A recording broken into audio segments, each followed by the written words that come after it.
चलो जी, ठीक है। तो हमने क्या देखा अभी, नीड फॉर स्ट्रैटेजी ऑडिट। तो कब कब जरूरत है स्ट्रैटेजी ऑडिट की, जब परफॉर्मेंस इंडिकेटर्स क्या हो जाते हैं मेरे, शो कर देते हैं कि strategy is not working properly, और उसके बाद गोल्स क्या है वो अकम्प्लिश नहीं हुए, और फिर एक्सटर्नल एनवायरनमेंट में मेजर चेंज आ गया है, या फिर टॉप मैनेजमेंट को लगता है कि स्ट्रैटेजीज को फाइन ट्यून करने की जरूरत है, और उनको जो पास्ट में स्ट्रैटेजीज बनाई थी उसको चेक करना है कि वो क्या इन ट्यून में है विद रिस्पेक्ट टू चेंजेस। ठीक है। फिर हमने देखा तीन एक्टिविटीज इसमें आएंगी। फर्स्ट आएगा एग्जामिनिंग द अंडरलाइंग, अपने पास बेस, ठीक है, एग्जामिन करेंगे, उसके बाद कंपेयर करेंगे परफॉर्मेंस को, और उसके बाद करेक्टिव एक्शंस लेंगे। उसके बाद देखो Richard Rumelt's criteria for strategy audit. अब इन्होंने क्या दिया, एक क्राइटेरिया दिया, इन्होंने 4 पॉइंट्स बताए। अगर चारों पॉइंट्स ठीक हैं तो मतलब स्ट्रैटेजी क्या है वो कंसिस्टेंट है। फर्स्ट इन्होंने बताया consistent, consistency mean strategy inconsistence होनी चाहिए। फिर उन्होंने बोला कॉन्सोनेंस, कॉन्सोनेंस का मतलब होता है, कॉन्सोनेंस का मतलब होता है, बोलो क्या होता है, देखना पड़ेगा। ठीक है, इसमें हम क्या करते हैं, सेट ऑफ ट्रेंड्स चेक करते हैं। ठीक है, जो स्ट्रैटेजी है वो मेरी as respect to, with respect to trends के हिसाब से बनी हुई है। फिर हम देखेंगे फिजिबिलिटी, नहीं नहीं नहीं, मार्केट ट्रेंड्स बता रहे हो। फिजिबिलिटी क्या होता है, फिजिबिलिटी तो पता है, वायबिलिटी, ठीक है, जो फिजिकली पॉसिबल है क्या, ठीक है, वो चीजें। और उसके बाद एडवांटेजेस, स्ट्रैटेजी मेरी कैसी हो जो मुझे कौन सी एडवांटेज दे, कॉम्पिटेटिव एडवांटेज दे। गुड, ठीक है जी। चलो अब देखो, रीड करो consistency. A strategy should not present consistent goals and policies. हाँ जी, स्ट्रैटेजी में क्या होना चाहिए, इनकंसिस्टेंट गोल्स नहीं होनी चाहिए। ऑर्गेनाइजेशनल कॉन्फ्लिक्ट या फिर inter departmental bickering are often symptoms, की आपस में लड़ाइयां चल रही हैं, ठीक है, वो चीजें नहीं होनी चाहिए। अब देखो 3 guidelines to determine if organisation problems are due to inconsistency in strategy. क्या हो रहा है, हमारे डिपार्टमेंट से लोगों की लड़ाइयां हो रही हैं, ठीक है। तो अगर ये सब तुम्हारा परसिस्टेंट चल रहा है, ठीक है, तो तुम्हें देखना पड़ेगा कि ये सब लोगों की वजह से हो रही है, लोगों का बिहेवियर ऐसे क्यों लड़ते रहते हैं, या फिर मेरी पॉलिसी में कोई प्रॉब्लम है, ठीक है। ये चीजें हमने देखनी है, ठीक है। अब देखो, देखो फर्स्ट रीड करो। If managerial problems continue despite changes in personnel or and if they tend to be issue based rather than people based, then strategies may be inconsistent. हाँ जी, लोगों की लड़ाइयां चल रही थी, हमने मैनेजर बदल दिया, हमने एम्प्लॉय भी बदल के देख लिए, पर लड़ाइयां वैसी वैसी चल रही हैं, ठीक है। कॉन्फ्लिक्ट आ ही जा रहे हैं, बार बार इश्यूज आ ही रहे हैं। तो मतलब अब प्रॉब्लम कहाँ पे, लोगों में या हमारी पॉलिसी में प्रॉब्लम है, हमारे तरीके में ही प्रॉब्लम है। तो मतलब प्रॉब्लम कहाँ पे है, वो इशू बेस्ड प्रॉब्लम है रादर देन पीपल बेस्ड, लोगों की प्रॉब्लम नहीं है ये, ठीक है, हमारा ही सिस्टम ठीक नहीं है। और उसके बाद second, If success of one organizational department means or is interpreted to mean failure for another department, बस एक डिपार्टमेंट तो अच्छे से काम कर रहा है पर दूसरे डिपार्टमेंट में सही काम नहीं हो रहा, अगर ऐसा कुछ हो रहा है तो भी मतलब मेरी स्ट्रैटेजी में प्रॉब्लम है। और लास्ट है, if policy problems and issues continue to be brought up to the top for resolution, मतलब अगर प्रॉब्लम्स हम बार बार टॉप मैनेजमेंट के पास लेके जा रहे हैं तो भी मतलब मेरी स्ट्रैटेजी में बहुत ज्यादा प्रॉब्लम्स हैं, ठीक है। अगर ये तीनों चीजें प्रॉब्लम है तो मेरी स्ट्रैटेजी क्या है, कंसिस्टेंट नहीं है। चलो जी, अब देखो कॉन्सोनेंस, रीड करो। consonance refers to the need for strategists to examine sets of trends as well as individual trends in auditing strategies. A strategy must represent an adaptive response to the external environment and to the critical changes occurring within it. One difficulty in matching a firm's key internal and external factors in the formulation of strategy is that most trends are the result of interactions among other trends. हाँ जी, तो जो मेरी formulation है वो कैसी होनी चाहिए, strategy trends के हिसाब से बनी होनी चाहिए। फॉर एग्जांपल रीड करो। The daycare school or center came about as a combined result of many trends that included a rise in the average level of education. अब हमने देखा अभी ना, डे केयर स्कूल सेंटर्स बहुत ज्यादा बढ़ गए हैं, पहले इतने नहीं होते थे, एक सिटी में ज्यादा से ज्यादा एक या दो होते थे, अब with in 2 kilometre of area भी तुम्हें डे केयर मिल जाएगा एक, तो क्यों बने इतने, वर्किंग वर्किंग पेरेंट्स हो गए हैं, इसकी वजह से क्या हो गया है, डे केयर की डिमांड ज्यादा हो गई है। समझ आ गया अब, मतलब क्या है ये, इन रिस्पॉन्स टू ट्रेंड्स बना हुआ है जो मेरी स्ट्रैटेजी है, तभी हमने सोचा कि हम डे केयर खोल देते हैं। चलो अब देखो, फिर feasibility. A strategy must neither overtax available resources nor create unsolvable subproblems. The final broad test of strategy is its feasibility.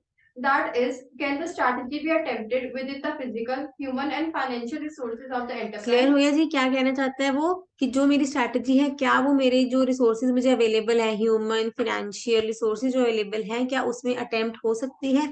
Strategy कभी भी ऐसी ना हो जो कि मेरे अवेलेबल रिसोर्सेज पे ओवर टैक्स मतलब बर्डन डाल दे। ठीक है, चलो ये भी रीड कर दो। Less quantified, A less quantifiable but actually more rigid limitation on strategic choice is that imposed by individual and organizational capabilities. In auditing a strategy, it is important to examine whether an organization has demonstrated in the past that it possesses the abilities, competencies, skills, and talents needed to carry out a given तो हमने strategy. Strategy में देखना है कि क्या past में हमारे पास जो भी कैपेबिलिटीज थी, क्या वो हमारे पास थी to carry out a given strategy. तो ये चीजें हमने चेक करनी है जब भी हमने कोई स्ट्रैटेजी फॉर्मुलेट करनी है, क्योंकि मेरे पास रिसोर्सेज क्या क्या अवेलेबल है, अगर ह्यूमन टैलेंट है तो क्या क्या अवेलेबल है। लास्ट वही आ गया आपका एडवांटेज, कर दो रीड इसको। A strategy must provide for the creation and or maintenance of a competitive advantage in a selected area of activity. Competitive advantage normally are the result of superiority in one of the areas. तो इन चीजों में हम क्या बोलेंगे, मेरी competitive advantage मुझे मिलनी चाहिए, या तो रिसोर्सेज में मैं ऑप्टिमल यूटिलाइजेशन करूँ, या फिर मेरे पास स्किल बहुत अच्छी है, या फिर मेरी पोजीशन मार्केट पोजीशनिंग क्या है बहुत अच्छी है, उससे मुझे क्या मिल रही है, एक एडवांटेज मिल रही है। ठीक है जी, बस ये नहीं करना, इसको कट कर दो। ये पढ़ लोगे, इसको मार्क कर लो एक बारी। इसमें क्या बोला, स्ट्रैटेजी वाई स्ट्रैटेजी वैल्यूएशन क्यों मुश्किल है स्ट्रैटेजी को इवेल्युएट करना।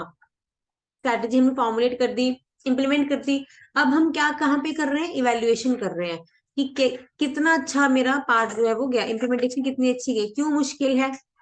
देखो, क्योंकि एक तो एनवायरमेंट में कम्प्लेक्सिटी बहुत ज्यादा है, ठीक है, उसके बाद फ्यूचर को प्रिडिक्ट करना मुश्किल होता जा रहा है, वेरिएबल्स बहुत ज्यादा है मेरे पास, फिर और रेट ऑफ ऑब्सोलेंस बहुत बहुत जल्दी चीजें टेक्नोलॉजी पुरानी हो जाती है। ठीक है, उसके बाद इवेंट्स बहुत ज्यादा इफेक्ट करेंगे, या फिर मेरे पास इतना प्लानिंग का टाइम नहीं है। इन चीजों से मेरी वैल्यूएशन है जो मुश्किल हो जाती है।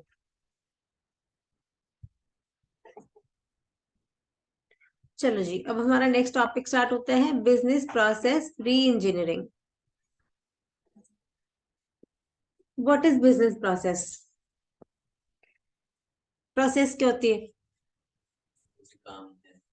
Integration of different activities. Integration of different activities. ठीक है, बिजनेस प्रोसेस क्या होगी फिर, Yeah, and there is step by step process जिससे मुझे क्या मिलेगा, एक आउटपुट मिलेगा।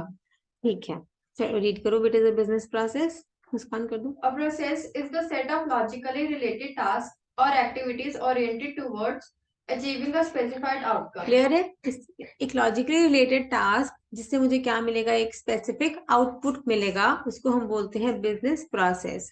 It is the collection of activities which creates an output of value to the customer, जिसके हम कस्टमर को कोई वैल्यू देते हैं, उसको हम बोलते हैं बिजनेस प्रोसेस। फॉर एग्जाम्पल उन्होंने दी हुई है ऑर्डर फुलफिलमेंट। ठीक है, जो ऑर्डर फुलफिलमेंट है, जैसे आप डोमिनोज ऑर्डर किया आपने जाके, ठीक है, तो ऑर्डर आपने करा, फिर उन्हें ऑर्डर लिया, उसके बाद उन्होंने आगे ऑर्डर दिया, ठीक है, उसके बाद फिर आपको ऑर्डर रिसीव हो गया, फिर आपने पेमेंट कर दी। ठीक है, तो ये सारा क्या है, मेरा ऑर्डर फुलफिलमेंट प्रोसेस है, इसको हम बोलते हैं एक बिजनेस प्रोसेस।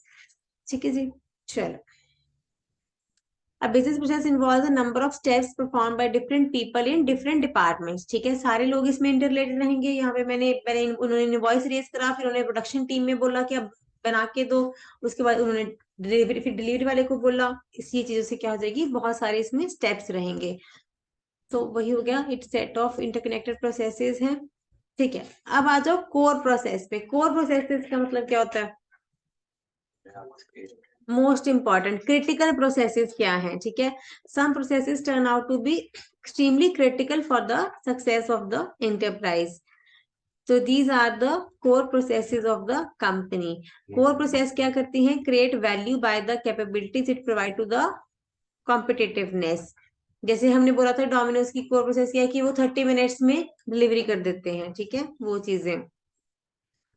ठीक है, और क्या बोलोगे इसमें, प्रोसेस क्या होनी होगा जो मैन्युफैक्चरिंग वगैरह में हम्म, स्टैंडर्डाइजेशन कैसे कह रहे हो? 30 minutes will be the added advantage. अब उनकी प्रोसेस तो है ना, वो तो उनकी प्रोसेस है, उसी प्रोसेस में तो उनको एडवांटेज मिली है। जिस प्रोसेस से और कॉम्पिटेंसी मिले वो पूरी वैल्यू चेन कहीं पे भी, पूरी वैल्यू चेन में कहीं पे भी हमें एडवांटेज मिल सकती है, उसी को ही हम कोर प्रोसेस बोलेंगे। Core business process are critical to a company's evaluation by its customer. Customer हमें कैसे देखते हैं, और उसके बाद इससे मुझे क्या मिलेगी, मेरी कॉम्पिटिटिव एडवांटेज मिलेगी। ठीक है, ये तो सिमिलर आ गया। चलो यहाँ पे आओ।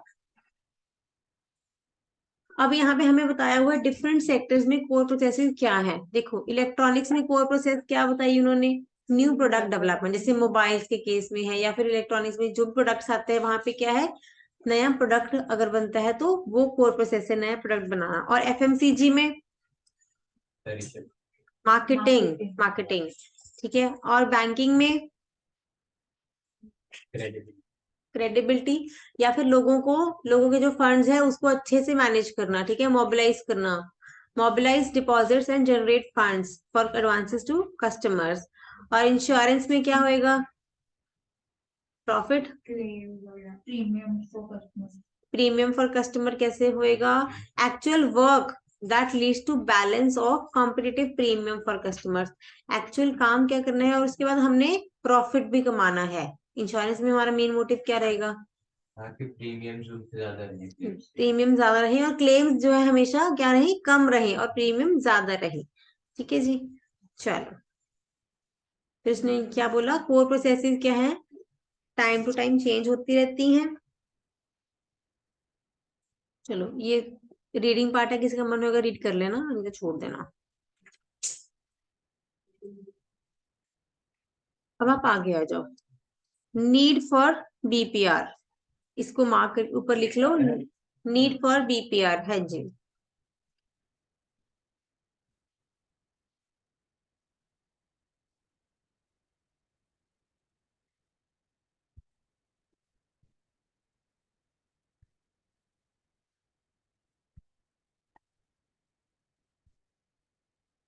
चलो देखो, पहले लाइन वाइज चलेंगे। बीपीआर की जरूरत क्यों पड़ी, पहले तो बीपीआर, अच्छा ठीक है, बीपीआर अब है क्या, पहले तो वही देखते हैं ना, बीपीआर क्या है, पहले हम वही देखते हैं बीपीआर है क्या। बिजनेस प्रोसेस री इंजीनियरिंग, इसका मतलब है कि जो भी मेरी बिजनेस प्रोसेसेस हैं उसको मैंने अब क्या कर देना है, चेंज कर देना है, इम्प्रूव कर देना है। और वो इम्प्रूवमेंट भी कैसे करनी है, बहुत अच्छे वाली इम्प्रूवमेंट करनी है, मतलब बिल्कुल ही नया सिस्टम कर देना। एक होता है कि 5 to 10% आपने इम्प्रूव करा, एक है कि कंप्लीटली आपने 90% ही अपने आप को चेंज कर दिया। दैट इज बिजनेस प्रोसेस री इंजीनियरिंग। जैसे हम बैंक्स की एग्जांपल लेते होते हैं कि बैंक्स में क्या हुआ था, उसके बाद आईटी आ गया था। ठीक है, तो जो फंड्स थे वो वहां से रेगुलेट, इंटरनेट बैंकिंग आ गई। ठीक है, उसके बाद एटीएम आ गया। तो वो एटीएम क्या है, पहले हम लोगों को क्या होना पड़ता था, लाइन में लगना पड़ता था। ठीक है, पैसे निकलवाने के लिए। अब लोग क्या करते हैं, जाते हैं बैंक में, कैश विड्रॉल के तो कभी नहीं जाते, हम कहाँ जाते हैं, एटीएम में। तो दैट इज बीपीआर, कि टोटली चेंज करे कि अब जो फंड्स मुझे बैंक जाके मिल रहे थे अब वो मुझे एटीएम से मिल रहे हैं। अब अगर मैंने कोई ट्रांजेक्शन करनी है, पहले बैंक जाके करनी पड़ती थी, अब वो इंटरनेट बैंकिंग से पॉसिबल है। दैट इज बीपीआर, मतलब टोटली ही सिस्टम को चेंज कर देना, बिजनेस प्रोसेस री इंजीनियरिंग। तभी इसमें 3 चीजें हम बोलेंगे। देखो, इसमें हम बोलेंगे, हम it involve fundamental rethinking, totally नई चीज सोचनी। ठीक है, जो किसी ने कभी हुई ही नहीं, ऐसा कोई नया चीज सोच लेना। उसके बाद उस प्रोसेस को रीडिजाइन करना, रेडिकल रीडिजाइन, बिल्कुल ही नया डिजाइन दे देना। और to achieve dramatic improvement in performance, मतलब dramatic improvement, not 5 to 10 improvement, बल्कि 80 to 90% तक हम सोचते हैं कि मुझे उस चीज से इम्प्रूवमेंट मिले। ठीक है, अब बहुत सारे लोगों का बैंक में जाना बंद हो गया था, बैंक में रश कम हो गया। ठीक है, अब बैंक वाले भी बाकी एक्टिविटीज पे फोकस करना शुरू कर दिया। ठीक है, रादर देन बस ये था कि कैश विड्रॉल पे फोकस है या कैश डिपॉजिट्स पे है, वो चीजों एक्टिविटीज क्या थी वो भी कम हो गई हैं। चलो चलो, इसको रीड करते हैं पहले, concept and nature of PPR. Business process re-engineering refers to the analysis and redesign of workflows and processes both within and between the organization. The orientation of the redesign effort is radical. That is, it is clear हो the गया? क्या करना है? Analysis करना है and redesign of work flow. जो मेरा work flow था उसको टोटली रीडिजाइन करना है, both within the and between the organisation. Organisation के थ्रू या फिर ऑर्गेनाइजेशन के बाहर जितनी भी हमारी वर्किंग थी वो टोटली चेंज कर देनी है। ठीक है, नेक्स्ट द ओरिएंटेशन इज क्या है? रेडिकल। रेडिकल का मतलब है total destruction and total destruction. जो पुरानी, सपोज पुरानी बिल्डिंग खत्म करके नई ही बनाएंगे, ठीक है, टोटल डिस्ट्रक्शन कर देनी है। And rethinking of a business process in its entirety. पूरी तरह से नई बिजनेस प्रोसेस बनानी है, अनकंस्ट्रेन्ड बाय इट्स एग्जिस्टिंग स्ट्रक्चर। पहले क्या था उससे कोई मतलब नहीं है, अब टोटली ही नया काम कर देना है। Its objective to obtain quantum gains. Quantum gains मतलब वॉल्यूम बहुत ज्यादा वाली, ये नहीं कि 5% हमने इंप्रूव कर दिया। In the performance of process in terms of time. अगर टाइम में देखें तो टाइम बचे बहुत ज्यादा, ठीक है, जैसे टाइम सेविंग हो गई, यहाँ पे कॉस्ट सेविंग भी हो। कोई भी नई आप मशीन लगाओगे, आप सोचते हो कि इससे कॉस्ट सेविंग हो कुछ तो, ठीक है, और फिर आउटपुट ज्यादा मिले, क्वालिटी अच्छी मिले, और या फिर कस्टमर से रिस्पॉन्सिवनेस बढ़े। इन चीजों में क्या मिलेगी तुम्हें? क्वांटम गेन मिलनी चाहिए। उस चीज को हम बोलेंगे कि बीपीआर सिस्टम हम लेके आए हैं। ठीक है, आगे रीड कर दो। The redesign effort aims at simplifying and streamlining a process by eliminating or reductant and non-value adding steps. हाँ जी, जो भी रिडंडेंट मतलब रेपिटेटिव वर्क था, ठीक है, वो सारा हमने क्या कर देना है? उसको खत्म कर देना है। और जो भी नॉन वैल्यू एडेड, जिसका कोई मतलब जिससे कोई वैल्यू ऐड नहीं हो रही थी, ठीक है, वो चीजें हमने क्या कर देनी है? खत्म कर देनी, एलिमिनेशन कर देनी है उसकी। ठीक है, उसके बाद reducing drastically the number of stages और पॉइंट्स ऑफ वर्क। मतलब हमने क्या कर देना है? स्टेजेस खत्म कर देनी है, अब डायरेक्ट ही काम कर दिया हमने। ठीक है, पहले लोगों को फॉर्म भरना पड़ता था, फिर लाइन में लगो, फिर 3-4 काउंटर्स पे वो घूमता था फॉर्म, नंबर ऑफ लोग इन्वॉल्व थे, हमने सारे क्या कर दिया? उसको कट कर दिया by speeding the work flow. और ये किसके थ्रू पॉसिबल हुआ है? Use of IT system. चलो आगे रीड कर दो। BPR is an approach to unusual improvement in operating effectiveness through the redesigning of critical business processes and supporting business system.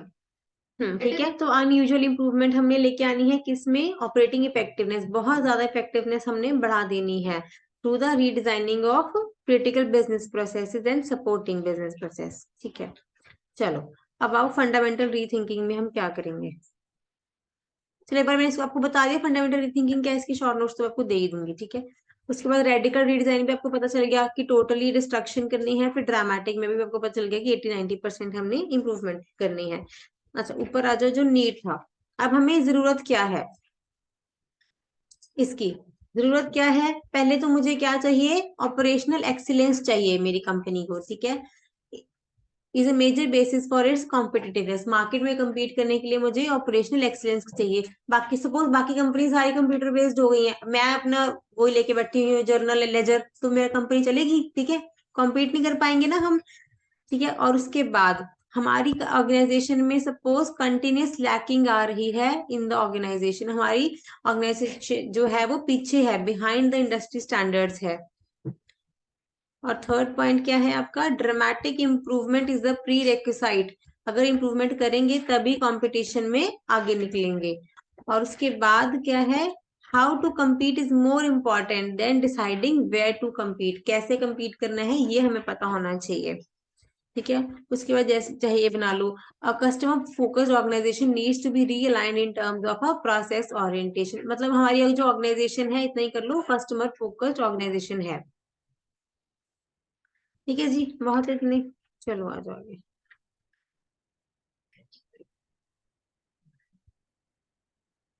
ये रीड कर दो, रैशनली ऑफ बीपीआर क्या है? बीपीआर क्यों लेके आए हम? कर दो। Improving business processes is paramount for businesses to stay competitive in today's marketplace. Over the last 3 decades, several factors. पहला मेन तो आपने बोलना है कॉम्पिटिटिवनेस के लिए। ठीक है जी, हाँ जी, next. Over the last 3 decades, several factors have accelerated the need to improve business processes. The most obvious is technology. New technologies like information technology are rapidly bringing new capabilities to businesses thereby raising the strategical options and the need to improve business processes dramatically. After तीन all, चीजें, तो नई technology, Indian economy open up हो गई है, ठीक है, liberalisation, globalisation, और उसके बाद क्या है, कस्टमर्स क्या डिमांड कर रहे हैं, better products and services demand कर रहे हैं, ठीक है, बहुत है। अब आ जाओ इम्प्लीमेंटेशन पे।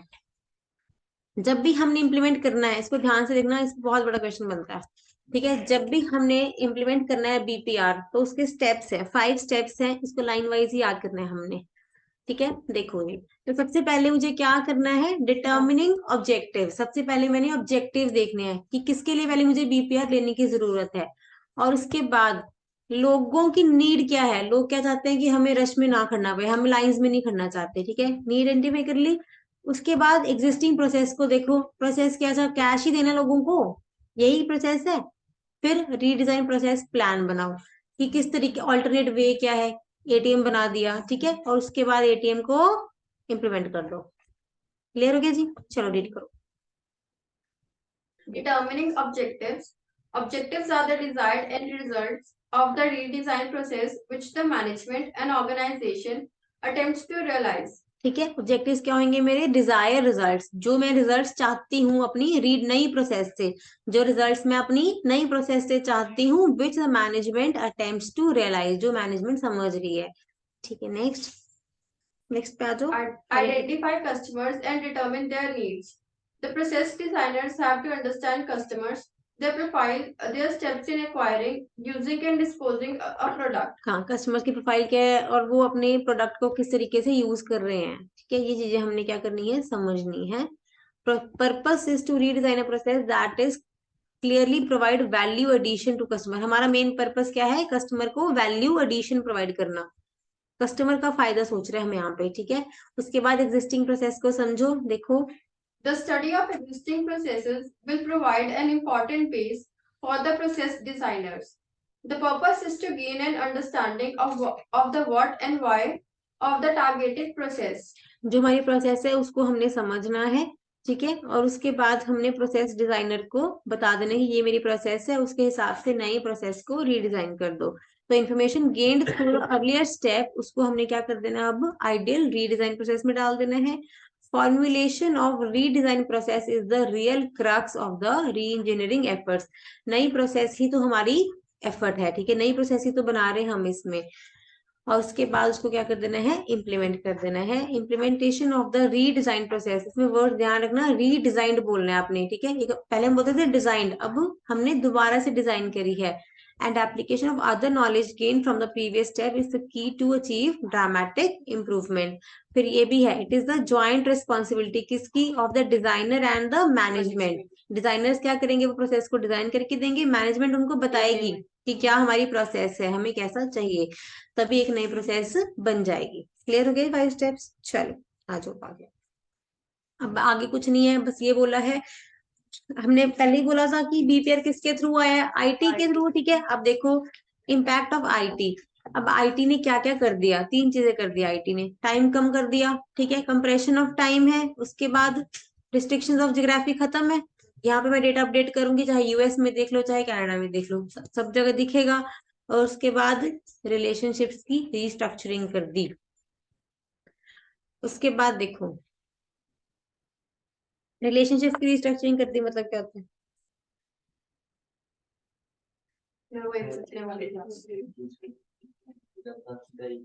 हाँ, चेंजिंग ऑफ हायरार्की चेंज हो गई अब, ठीक है। जो लोग हमने पहले स्टेप्स नहीं बोला कि स्टेप वाइज करना पड़ेगा सिस्टम, अब उसमें क्या कर दिया, अब डायरेक्ट ही हो गया, अब डायरेक्ट ही हो गया उसका। हाँ, इसीलिए यहाँ पे क्या हो गया, चेन ऑफ सिस्टम खत्म हो गया, तो रीस्ट्रक्चरिंग मतलब लोगों की जो चेन थी वो खत्म हो गई है।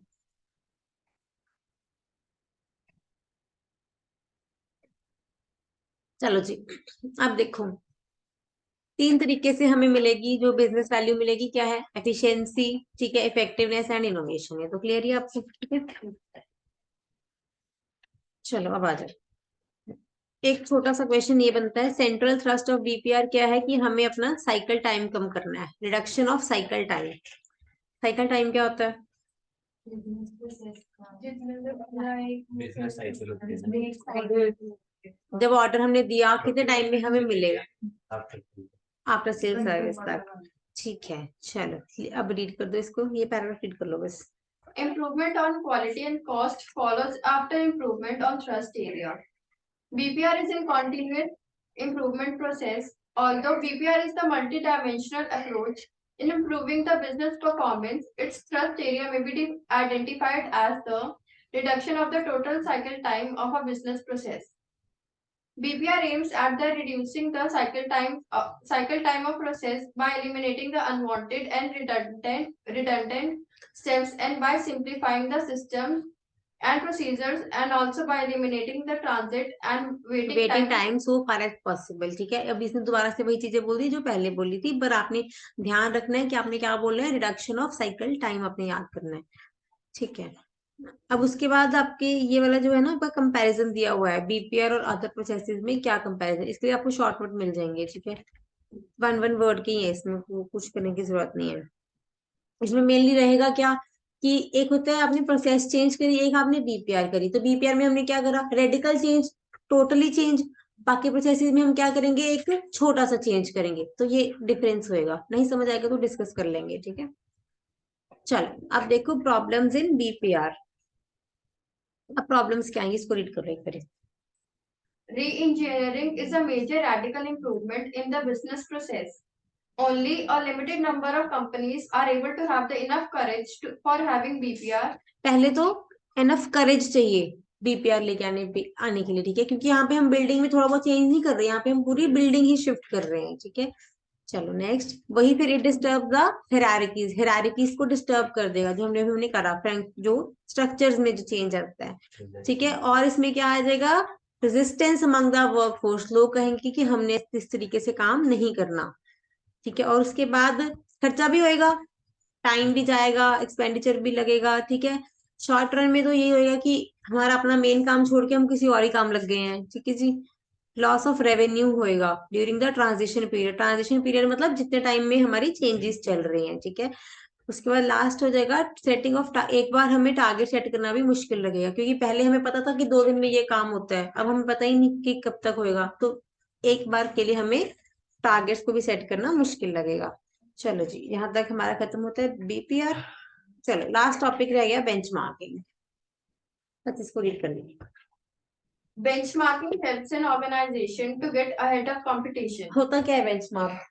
स्टैंडर्ड सेट करना। किसको देख के स्टैंडर्ड सेट करते हो? डिपेंड करते हैं, या तो अपने स्टैंडर्ड एक प्लानिंग में सेट करेंगे।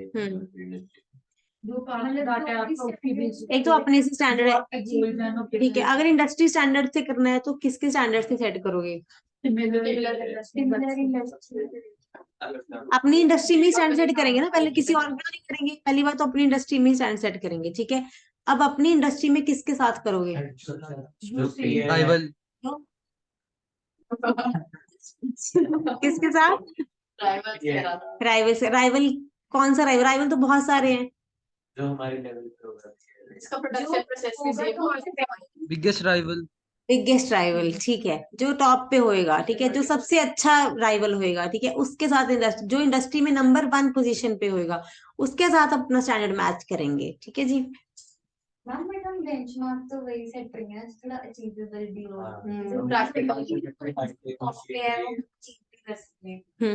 तो बेंचमार्क तो यही होता है, उसको ना बोलो फिर बेंचमार्क। हाँ मतलब सपोज एक सेम लाइन ऑफ प्रोडक्ट्स में और उसका लेवल भी हमारे जैसे है, बट हमसे बेटर परफॉर्म हम भी बेटर परफॉर्म कर रहे हैं। ठीक है, मतलब स्मॉल मिड कैप और जैसे बोलते हैं वो भी बोल सकते हैं। ठीक है, चलो रीड करते हैं पहले। Benchmarking helps an organization to get ahead of competition. The organization can possess a large amount of information that help them in taking strategic and other important decisions. Companies that translate this information to knowledge and use it in their planning and decision making are the winners. नीचे आ जाओ। Benchmark may be defined as the standard or point of reference against which a company, against things may be compared and by which something can be measured and judged. किसके साथ हम अपने आप को major करते हैं, वो चीज होती है मेरी बेंचमार्क होती है। चलो आगे, In this, the concept of benchmarking is much broader than mere controlling as there are major strategic dimensions involved. जो concept है benchmarking का क्या रहेगा अपने पास, broader रहेगा, ठीक है। चलो आ जाओ, चलो यहाँ से आएगा आपका benchmark, अब रीड कर दो। in simple words, benchmarking is an approach of setting goals and measuring productivity based on best industry practices. It developed out of the need to have information against which performances can be measured. हाँ जी, क्या बोला उसने, it is an approach of setting goals and measuring productivity based on best industry practices. अब हमने क्या करना है, अपनी प्रोडक्टिविटी को हम मेजर कर रहे हैं। अब हम क्या प्रोडक्टिविटी में हम क्या देखते हैं, यील्ड में क्या देखते हैं, यील्ड कैसे निकलती है, output per unit of time, per unit of time या फिर पर यूनिट ऑफ कॉस्ट भी देखेंगे, ठीक है। और क्या देखेंगे कि हमारी वेस्टेजेस कैसे कम होंगी, ठीक है। अगर मेरी पर यूनिट कॉस्ट 6 रुपीज आ रही है, इंडस्ट्री में लोगों की कॉस्ट आ रही है 4 रुपीज, तो 2 रुपए मेरे कहाँ बढ़ रहे हैं, ठीक है। मतलब जैसे अगर कोई इंडस्ट्री लीडर वो 4 करोड़ चीज बना रहा है, मैं 40 लाख बना रहा हूँ, पर अगर वो आइटम, पहले तो यहाँ पे हम प्रोडक्टिविटी बेस देख रहे हैं, प्रोडक्टिविटी देखेंगे, आउटपुट नहीं देखेंगे, प्रोडक्टिविटी देखेंगे कि कॉस्ट ऑफ प्रोडक्शन देखेंगे कि मेरी वो कंपेयर करनी है हमने यहाँ पे, ठीक है। चलो अब रीड करो। For example, a customer support engineer of a television company attends a call within 48 hours. If the industry norm is that all calls are attended within 24 hours, then the 24 hours can be benchmarked. तो benchmark 24 hours है। अब आप देखो 48 hours से 24 our तक कैसे इसको लेके आओगे, ठीक है जी। चलो यहाँ तक हो गया, ठीक है। नेक्स्ट आ जाओ। Benchmarking helps in improving performance by learning through best practices and the processes which they are achieved, ठीक है। उसके बाद पकड़ दो सारे ये। It involves regularly comparing different aspects of performance with the best practices, identifying gaps and finding out novel methods to not only reduce the gap but to improve the situations so that the gaps are positive for ठीक the है। organization. हम आपने बोला कि हम अगर achieve ना कर पाए, पर हमें गैप्स तो पता होनी चाहिए ना कि कितना हम पीछे चल रहे हैं दूसरी इंडस्ट्री से, अपनी जो मेरी कंपनी है, मेरी कंपनी कितना पीछे चल रही है। और उसके बाद हम देखेंगे कि इन गैप्स को कैसे रिड्यूस करना है और कैसे अपनी सिचुएशन को इम्प्रूव करना है। क्लियर? चलो रीड कर दो आगे। Benchmarking is not a Panacea mean solution. Benchmarking is not a solution for, ये किसी का सोल्यूशन नहीं है, ये तो हमारे लिए एक इंडस्ट्री स्टैंडर्ड हो गया कि अच्छा आपको 70 मार्क्स लेके आने हैं, तो स्टैंडर्ड है, सोल्यूशन थोड़ी मिला मुझे इससे कोई, ठीक है। चलो रीड कर दो। Rather, it studies the circumstances and processes that help in superior performance. Better processes are not merely copied. Efforts are made to learn, improve, and evolve अब them. देखो प्रोडक्ट तो तुम कॉपी कर लोगे, ठीक है, पर किसी का पढ़ने का तरीका तो नहीं कॉपी कर सकते। कोई 1 घंटे में अगर पढ़ रहा है, उसको याद भी हो रहा है, तुम कैसे कॉपी करोगे उसको? नहीं कर सकते ना, ठीक है। मार्क्स तो कॉपी कर सकते हो, पर तुम्हें हो सकता है उसको 2 घंटे लग जाए पढ़ने में, वो चीज नहीं तुम कॉपी कर सकते। तो efforts are made to learn and improve and evolve them to the organisational requirements. मैं ये बोल रही हूँ उसके लिए एफर्ट करनी पड़ेगी, ठीक है। उससे पूछो कि तुम 1 घंटे में कैसे पढ़ रहे हो, तो एफर्ट करो। चलो जी रीड करो आगे। Further, benchmarking exercises are also repeated periodically so that the organization does not lag behind in the dynamic environment. Benchmarking is a process of continuous improvement in search for competitive advantage. It measures a company's product, service, and practices against those of its competitors or other acknowledged leaders in their field. बस बहुत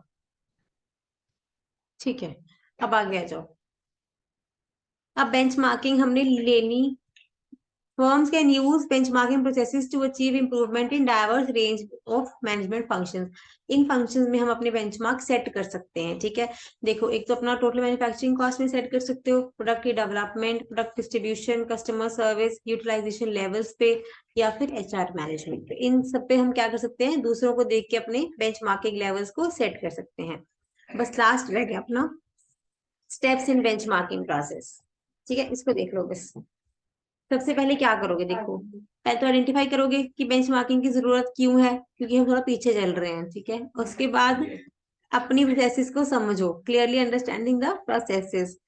processes कैसे समझोगे? Different methods हैं, interviews, visits, questionnaires fill कराओ, फिर best practices को identify करो, फिर देखो कौन सी कंपनी अच्छे से काम कर रही है, फिर उसके साथ कंपैरिजन करो विद दैट ऑफ अदर्स। ठीक है, उससे क्या करो, गैप्स ढूंढो उसमें से, और कंपैरिजन क्या होने चाहिए? मीनिंगफुल होने चाहिए।